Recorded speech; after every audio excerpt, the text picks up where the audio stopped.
باللہ السمیع العلیم من الانسان المفسدین الرجیم بسم اللہ والحمد للہ رب العالمین الرحمن الرحیم علی کل شیء قدیر الحمد للہ رب العالمین الرحمن الرحیم مالک یوم الدین الصلاۃ والسلام علی نبی الکریم احسن الکلام کلام اللہ احسن سنت سنت رسول اللہ احسن ولایت ولایت اولیاء اللہ لا خوف علیہم ولا هم یحزنون صدق اللہ العظیم۔ میری اللہ سے تمام انسانوں، جاندار، حیوانات، جنات، روئے زمین پر ہر قسم کی مخلوق کے لیے کچھ بھی ہو، اللہ سے یہی سوال ہے کہ میرے اللہ ان کی سلامتی چاہتا ہوں، ان کی بقا چاہتا ہوں اور وہ تیرے حفظ و امان میں رہے، یہی میری خواہش ہے اور یہی خواہش میں تجھ سے کہتا ہوں اور میرا یہی سوال ہے۔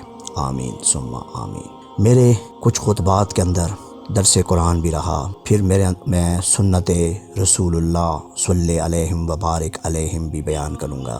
اصل میں وہ سنتیں جس پہ تمام امت کو عمل کرنا چاہیے، الجھاؤ نہ ہو، پریشانی نہ ہو، کیونکہ وہ نبی جو فخر انسانیت ہیں، رحمت عالم ہیں، جو اللہ کے محبوب ہیں، جو پوری کائنات کے لیے ایک رحمت بنا کے بھیجے گئے تھے، ہمیں چاہیے کہ ان کی خاص سنتوں پہ، ان کی ایسی سنتوں کے ان کا تو ہر عمل، ہر فعل، ہر قول ایک زبردست سنت ہے، مگر اس کو سمجھنا چاہیے اور اس پہ عمل کرنا چاہیے، نہ کہ بٹواروں میں بٹ جائیں، نہ کہ گروہوں میں اور فرقوں میں اور ایک جماعتوں کے ناموں سے پہچان کریں۔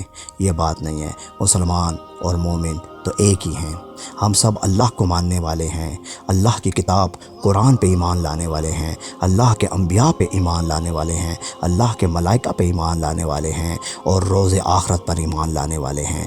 ہمیں چاہیے کہ ہم سب کو ایک ہونا چاہیے اور ایک ہو کر ایک ہی سوچ لے کے چلیں۔ اس میں کوئی بڑا نہیں ہے اور کوئی چھوٹا نہیں ہے، ہم سب ایک ہیں۔ ہمیں پیار و محبت سے ایک دوسرے پہ انگلی اٹھانے کی بجائے، ایک دوسرے پہ اعتراض کرنے کی بجائے ایک دوسرے کو سمجھنا چاہیے، اس کے اندر کا خلوص دیکھنا چاہیے، اس کی نیت کو دیکھنا چاہیے اور اس کے فہم کو سمجھنا چاہیے، اس کی بات کو جاننا چاہیے کہ وہ بات واقعی ہے تو اللہ اور اس کے رسول کی ہے۔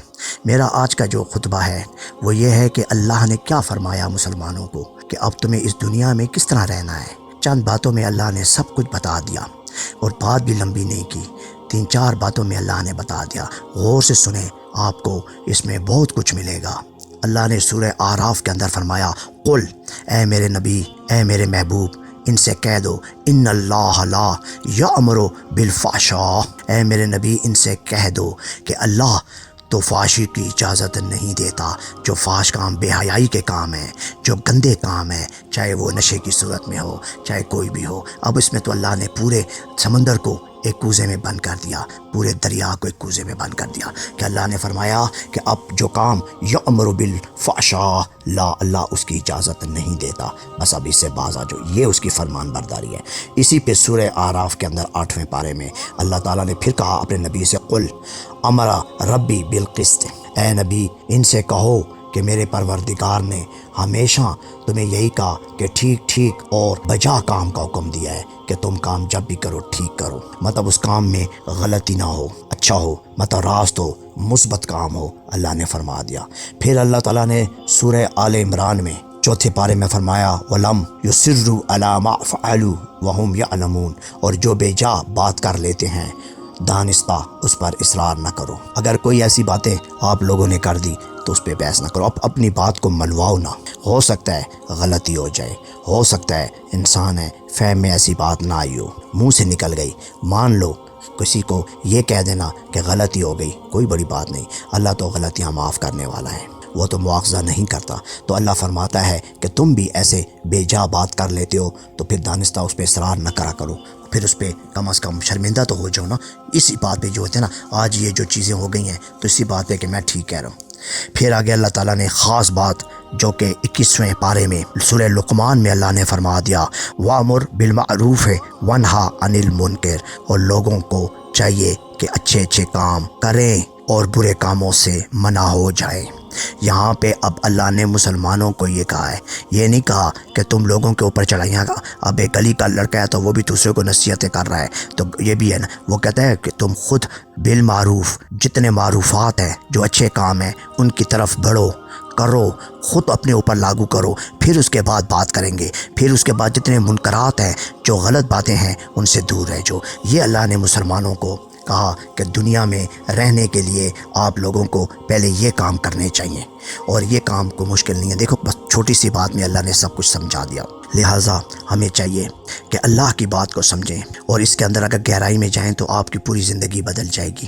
اگر نیک کام کی آپ کو سمجھ آ جائے کہ برے کام کون سے ہیں، نیک کون سے ہیں، سب سمجھ آ جائے گی۔ آپ یہ پوچھنے کے لیے کہ نا مولوی سے پوچھیں گے کہ اچھے کام کون سے ہیں اور برے، تو فطری عمل ہے، ہر آدمی کو پتہ ہے کہ اچھا کام کون سا ہے، برا کون سا ہے۔ اب جھوٹ بولنا برا ہے تو ایک آدمی کہے کہ نہیں جی جھوٹ بولنا اچھا ہے۔ اب غیبت کرنا برا ہے تو ایک آدمی کہے نہیں غیبت کرنا اچھا ہے۔